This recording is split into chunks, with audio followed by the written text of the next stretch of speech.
Nós estamos na nossa série de exposições na carta em Tiago. Nós estamos na nossa última pregação. Nós estamos terminando a carta de Tiago. E como Tiago escreveu essa carta, dando uma visão do que é realmente a vida. Uma visão da realidade como ela é de fato. Ele não abranda, ele fala sobre sofrimento, ele fala sobre tentação, provação, ele fala sobre pecados diretamente, ele fala sobre o que a igreja precisa para passar pelas provações, para passar pelas tentações sem cair nas tentações. Ele fala sobre o que a igreja precisa para poder restaurar relacionamentos, continuar em sabedoria. Eu queria que a gente fosse para o nosso texto, do 13 ao 20. Eu vou ler e depois eu vou enfatizar algumas coisas, para a gente falar sobre qual presente é esse. Capítulo 5, versículos 13 a 20. A palavra do Senhor diz: está alguém entre vós sofrendo? Faça oração. Está alguém alegre? Cante louvores. Está alguém entre vós doente? Chame os presbíteros da igreja e estes façam oração sobre ele, ungindo-o com óleo em nome do Senhor. E a oração da fé salvará o enfermo, e o Senhor o levantará, e se houver cometido pecado, ser-lhe-ão perdoados. Confessai, pois, os vossos pecados uns aos outros, e orai uns pelos outros, para serdes curados. Muito pode, por sua eficácia, a súplica do justo. Elias era homem semelhante a nós, sujeito aos mesmos sentimentos, e orou com instância, para que não chovesse sobre a terra. E por 3 anos e 6 meses, não choveu. E orou de novo, e o céu deu chuva, e a terra fez germinar seus frutos. Meus irmãos, se algum entre vós se desviar da verdade, e alguém o converter, sabei que aquele que converte o pecador do seu caminho errado, salvará da morte a alma dele, e cobrirá multidão de pecados. Ele começa falando: está alguém entre vós sofrendo? Faça oração. Ele também fala depois sobre estar alegre e cantar louvores. Ele fala sobre presbíteros. Ele fala também sobre confessar os pecados, sobre orar uns aos outros, uns pelos outros. Ele fala também sobre exortar, sobre vidas como instrumentos para a restauração do desviado.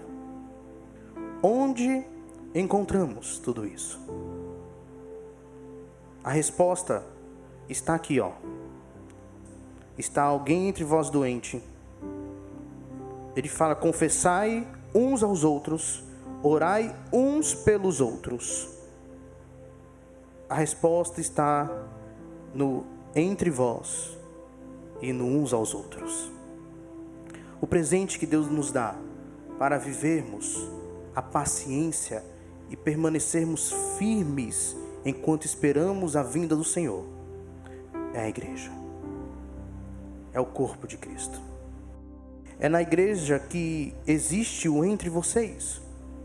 Um ambiente de oração, de confissão, ambiente de exortação, um ambiente de edificação, de consolo, de instrução. É na igreja que carregamos as cargas uns dos outros, que somos suporte e outros nos servem de suporte também. Na igreja perdoamos e somos perdoados. Usufruímos da mentalidade do cabeça, Cristo, e vivenciamos a paciência que Tiago nos chamou a vivermos. É na igreja. Sem a igreja, nós não esperamos direito. Nós não vivenciaremos de forma adequada o até a vinda do Senhor. Não tem como. Porque sem a igreja, nós não teremos o benefício do entre vocês, do uns aos outros, que Tiago está falando aqui para a gente. A igreja é um maravilhoso presente de Deus para nosso equilíbrio, enquanto esperamos a vinda do Senhor. Por que para o nosso equilíbrio? Porque às vezes dá vontade de surtar. Estou errado? Nós precisamos uns dos outros. Nós precisamos disso. Então, Tiago, ele começa a falar sobre o que acontece dentro da igreja, que são alguns dos benefícios que Tiago destaca para nós, para nos mantermos firmes enquanto esperamos. E ele começa, versículo 13: está alguém entre vós sofrendo? Faça oração. Primeira coisa que acontece dentro da igreja, que é um benefício para nós, é sofrimento e oração. Tiago, na carta toda, ele quer mostrar algo para nós. Sofrimento é normal. Sofrimento é esperado. Como assim, Tiago? E a prosperidade no Senhor Jesus Cristo? A prosperidade que é pregada aí fora? Sofrimento também é um tipo de prosperidade para Tiago. Porque nós sofremos não à toa. É um sofrimento baseado no nome de Jesus Cristo. Baseado no nome de Jesus Cristo. Por que essa igreja estava sofrendo? Porque eles foram dispersos, perseguidos, muitos presos. Eles estavam impedidos de fazer negócios, muitos de comprar comida. Muitos viviam escassez, de fato. Muitos perdendo muito dinheiro. Sofrimento faz parte da vida. Faz parte, é uma marca do aqui e agora. É uma marca daquilo que é limitado, daquilo que é pecaminoso. Não que nós vamos sofrer se pecarmos, não é isso. A ideia não é o sofrimento só vem por causa do pecado, como os amigos de Jó, por exemplo, tentaram falar para ele. Essa não é a ideia. Mas a ideia de que por causa do pecado original, por causa do pecado de Adão, há o sofrimento. Tanto que uma das promessas para a nova vida é o quê? Para a vida eterna é ausência de sofrimento. Extinguir o sofrimento. O sofrimento é uma das marcas do aqui e agora. Faz parte da vida. E faz parte daqueles que amam a Jesus Cristo. Porque Jesus Cristo falou que seriam perseguidos aqueles que amam a Jesus, sofreriam aqueles que amam a Jesus. Por quê? Porque o mundo odeia a Jesus. Sofrimento é normal. Mas nós não devemos parar no sofrimento, porque se pararmos no sofrimento, vira vitimismo. Não é apenas isso. Não somos chamados apenas a sofrer, mas somos chamados a orarmos por causa disso. Faça oração. E alguns podem ter na mente a ideia de que orar é que eu estou querendo conversar com o Senhor, informar o Senhor sobre o que eu estou sentindo. Mas a gente não precisa informar o Senhor. Ele sabe. Então por que oramos? O que é a oração? Orar não é informar a Deus, mas orar é informar o nosso coração. Onde está? Quem é a nossa esperança? É por isso que oramos no sofrimento. Nós estamos informando a nós mesmos constantemente onde mora a nossa esperança. Em Deus. Não só isso, a oração também é um instrumento de Deus para Ele manifestar o seu poder de cura, muitas vezes. Olha o versículo 15. E a oração da fé salvará o enfermo, e o Senhor o levantará, e se houver cometido pecados, serão perdoados. Aí muitos vão dizer, voltando um pouquinho, que também fala que os presbíteros vão fazer oração sobre a pessoa, falando também que ele vai jogar óleo. Aí muitos falam assim, ok, oração, fé, óleo, não tem como escapar. Deus vai curar, com certeza, essa pessoa. Mas não é isso que Deus está falando aqui. Deus está falando que Ele age, Ele manifesta o seu poder, também e principalmente por meio da oração daquele que ama o Senhor, do justo, por meio da oração da igreja.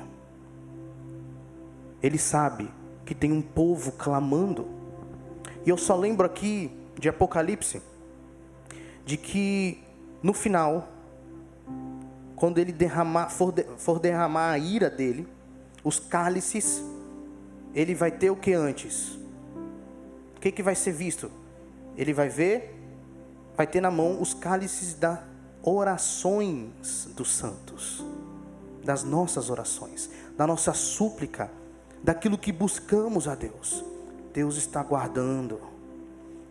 Deus não se esquece do nosso coração. Deus não se esquece do nosso sofrimento, mesmo que a resposta seja não para nós. Mesmo que muitas vezes a gente ache que Deus não está ouvindo, que não teve resposta. Mas o silêncio de Deus também é uma resposta. A oração é um instrumento de Deus para Ele manifestar o seu poder. Mas Ele fala da oração com fé. Da mesma forma que Ele falou sobre orarmos para buscarmos e pedirmos de Deus sabedoria. Quem conseguirá a sabedoria? Aquele que tiver fé. Fé em quê? A nossa fé não é sem base racional. Eu não posso ter fé de que com certeza Jesus vai curar. Mas eu tenho fé de que com certeza é Ele que tem o poder para curar, se Ele quiser. A fé está no nosso Senhor Jesus Cristo. A fé está no nosso Deus, que é todo poderoso, soberano e tem o melhor. E se Ele diz para nós orarmos, nós devemos orar, manter uma vida de oração. Porque lembra, nós estamos constantemente lembrando ao nosso coração que Deus é a nossa esperança.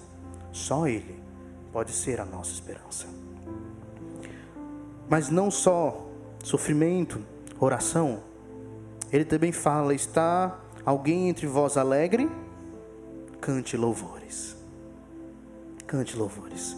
Alegria e louvor também faz parte da igreja. São benefícios de quem vive a igreja. Alegria e louvor. E aqui a gente pode pensar, Tiago está querendo fazer o contraponto com o sofrimento. Se tem sofrimento, também tem alegria.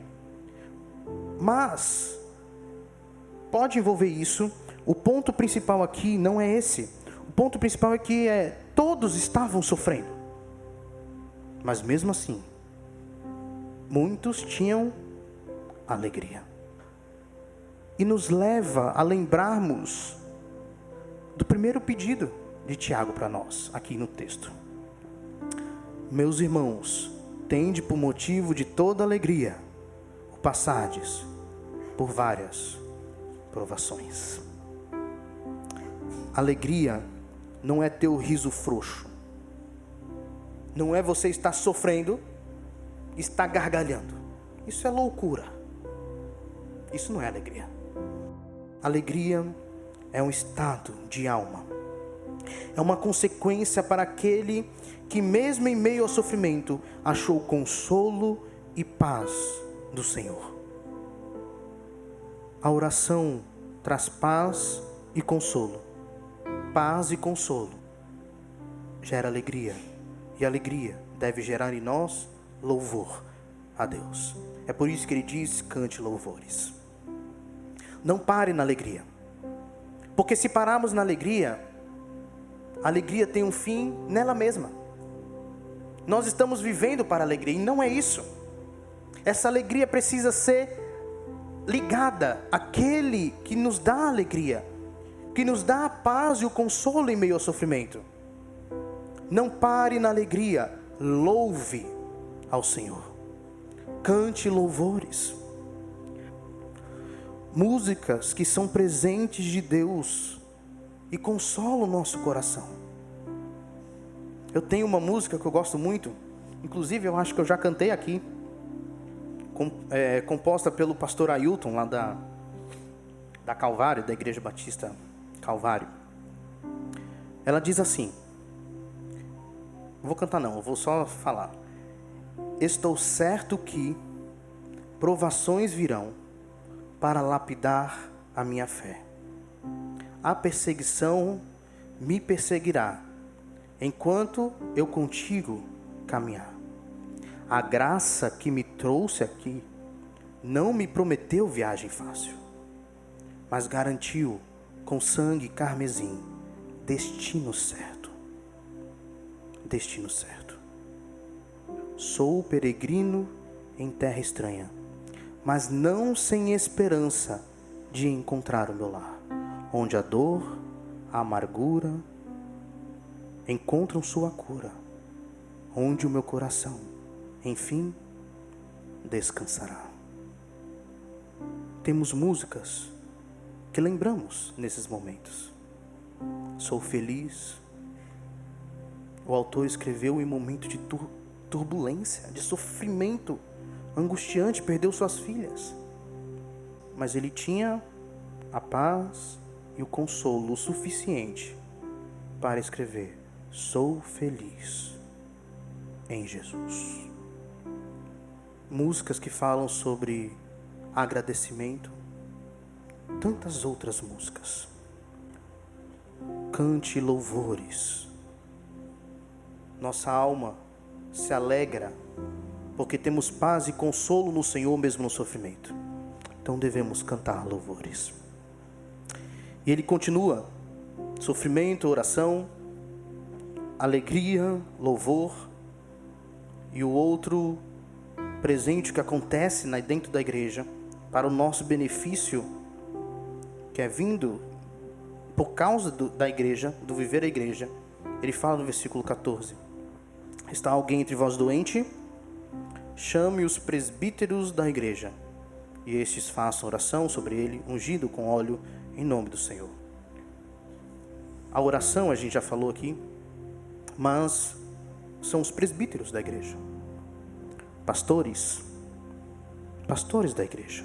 Pastores são presentes de Deus para a igreja. Assim como todos que servem de acordo com o seu dom. Não só pastores, mas por algum motivo Tiago quis enfatizar aqui pastores.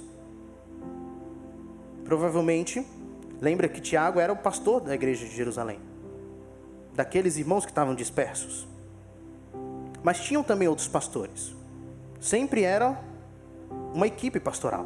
Pastor está sempre no plural para as igrejas. Sempre no plural. Mas existiam então outros presbíteros, outros pastores que foram dispersos também. Pode ser, muito provavelmente, a igreja não estava querendo reconhecer tanto os seus pastores. E Tiago escreve: chame os pastores. Pastores são presente de Deus para a igreja. Mesmo que às vezes não pareça, mesmo que às vezes você se zangue por algo que aconteceu, mas quantas vezes, vou aproveitar que o pastor Humberto não está aqui, depois ele me cobra, mas quantas vezes o pastor Humberto pregou e Deus usou para mover nosso coração para mais perto dele. Quantas palavras de sabedoria você ouviu do seu pastor? São 34 anos de ministério, pastor Humberto. E às vezes, principalmente, nós não enxergamos o que está por trás.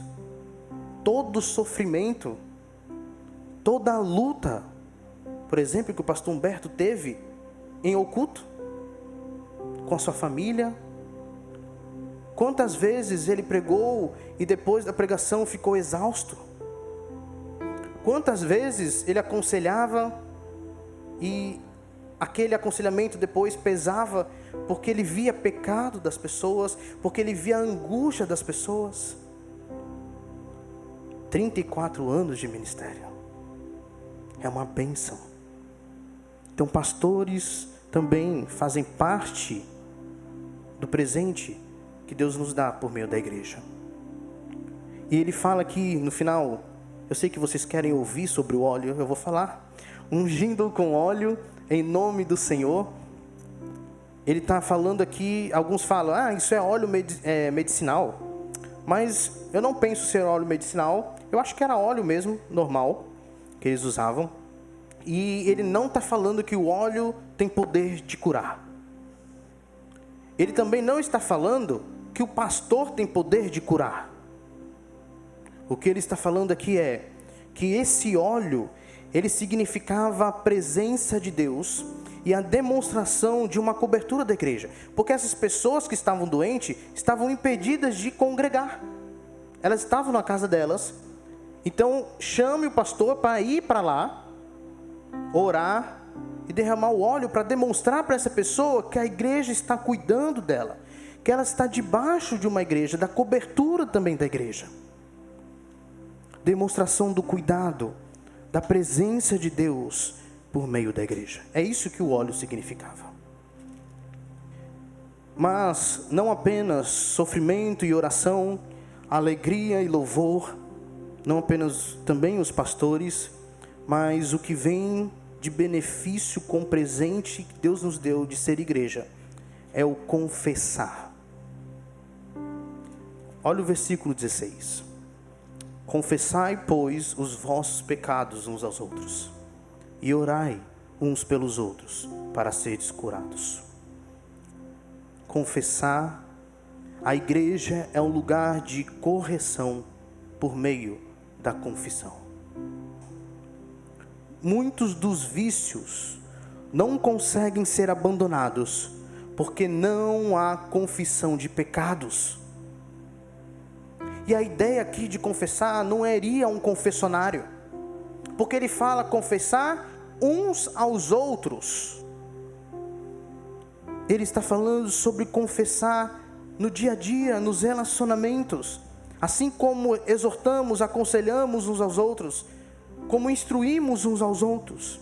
Confessem o pecado. E é interessante que o pecado muitas vezes vai dizer para nós, para o nosso coração, não confesse, não confesse, porque ele quer permanecer com aquele orgulho. Ele é orgulhoso, a nossa natureza pecaminosa é orgulhosa. Muitas vezes vamos ouvir o nosso coração dizer para a gente, não confesse, não precisa, você consegue lidar sozinho. Mas o que Deus está falando por meio de Tiago é, para a restauração, um dos pontos importantes e primordiais é, confesse o seu pecado. Não deixe que o orgulho tome conta de você. Tome conta do que sai da sua boca. Nós somos chamados à humildade. Ninguém é melhor que ninguém aqui. Todos pecamos e carecemos da glória de Deus. Todos pecam. Confessem. Um dos pontos primordiais para a restauração. Fale para você mesmo, eu preciso de ajuda. Eu preciso do meu irmão. Só que está comprometido com o ser igreja. Confessa. Confessa. Mas é interessante também que ele não para na confissão. Da mesma forma que nós não devemos parar no sofrimento para não ser vitimismo e devemos orar. Da mesma forma que nós não devemos parar na alegria porque ela não é o fim último da nossa vida, nós devemos louvar. Da mesma forma não devemos parar no confessar. Nós devemos orar uns pelos outros. Novamente orar uns pelos outros. E aqui ele vai expandindo a oração. No começo ele fala: aquele que está sofrendo, faça oração de forma individual.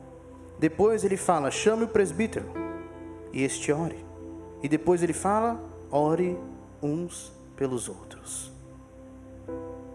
Todos temos o poder da oração conosco. Não é só uma pessoa, não é só o pastor. Todos têm a oração como instrumento de Deus para a manifestação do poder dele. Para a manifestação do poder dele. E ele fala no final do versículo 16: muito pode, por sua eficácia, a súplica do justo.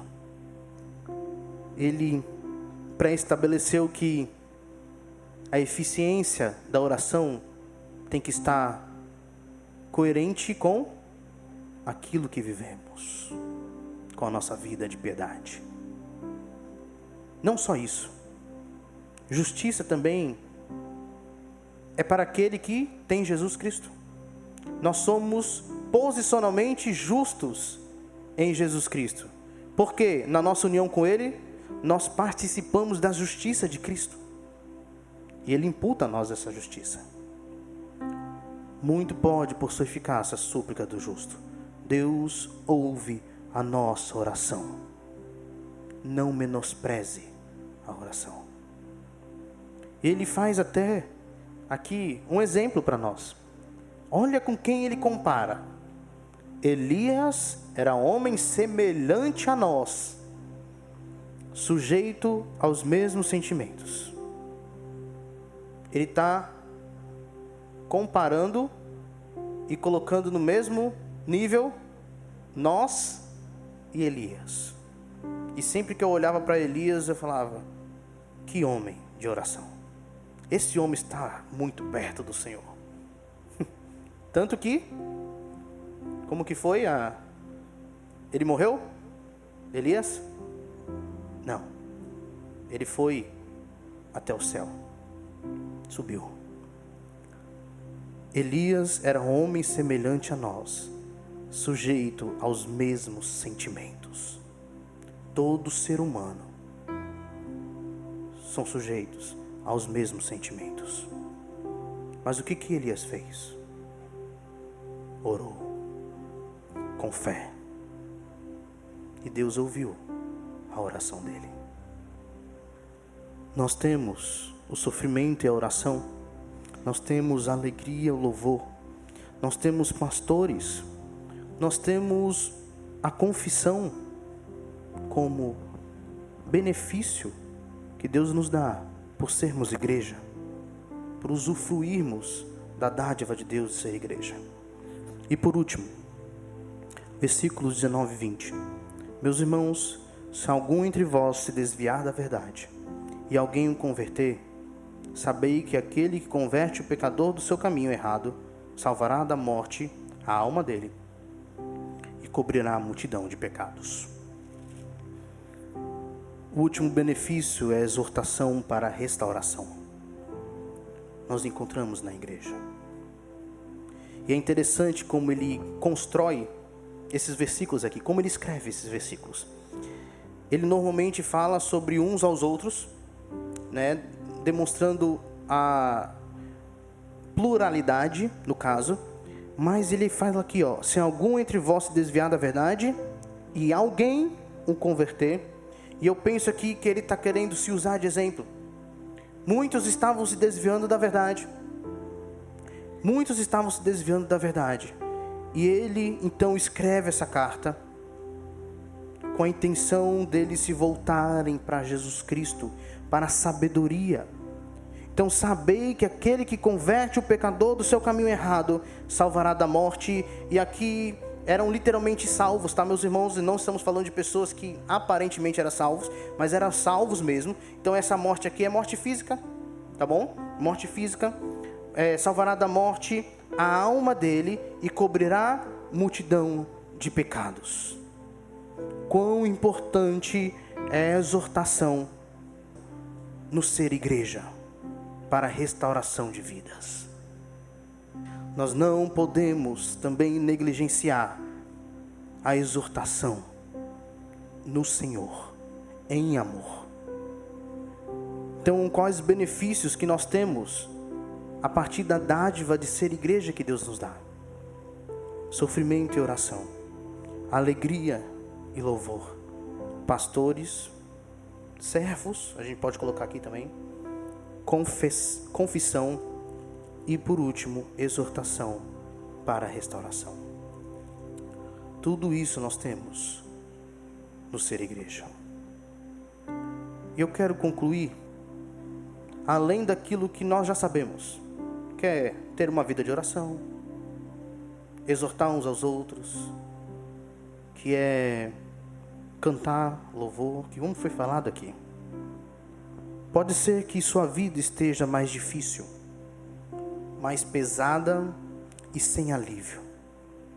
E pode ser que o motivo seja que você não tem igreja.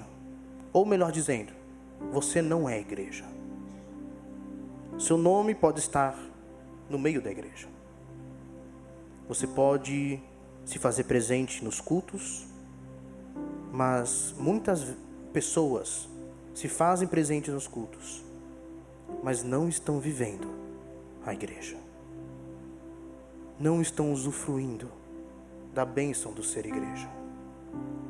Não pode, não consegue desfrutar da oração, ou da confissão, ou da exortação, ou até do pastoreio, porque não está realmente entre vós. Não está vivendo realmente uns aos outros. Mas pastor, as pessoas são difíceis, são pecadoras. Meu irmão, você também. Eu sou difícil. Tenho a natureza pecaminosa. Quem disse que é para ser fácil? Quem está falando isso? Ninguém está formado, tem diploma da graça de Deus, porque ainda não chegamos no fim. Que Deus nos ajude a desfrutarmos de ser igreja. Deus nos ajude a desfrutarmos do presente que Ele nos deu de sermos igreja. E por último, já ligando a nosso momento de ceia do Senhor, Jesus não se sacrificou e ressuscitou para que frequentássemos apenas o culto e fôssemos meramente religiosos, frequentadores de rituais, como grande parte dos saduceus, fariseus, escribas e judeus de sua época. Deus se doou para formar um povo. Deus se sacrificou para reconciliar inimigos. Deus se sacrificou para ser cabeça de um corpo. Devemos lembrar sempre que o sacrifício de Cristo foi para nos fazer igreja, para termos comunhão uns com os outros, por meio da comunhão que temos com Deus, por meio daquilo que somos em Cristo Jesus. Nós só podemos ter comunhão porque somos unidos a Cristo e somos corpo de Cristo. Nossa comunhão está fundada em uma pessoa, por causa do seu ato sacrificial, por causa que Ele ressuscitou, não permaneceu morto.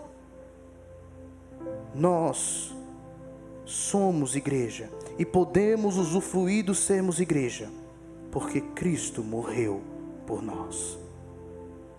Ele morreu para termos comunhão e vivermos o benefício do entre vocês, do uns aos outros, que Tiago fala aqui. É com essa mentalidade que eu quero que a gente ore nesse momento, pelo sacrifício de Cristo, pelo benefício de sermos igreja, pela dádiva de Deus para nós, e também por esse simbolismo que faremos agora, de lembrarmos do sacrifício de Cristo.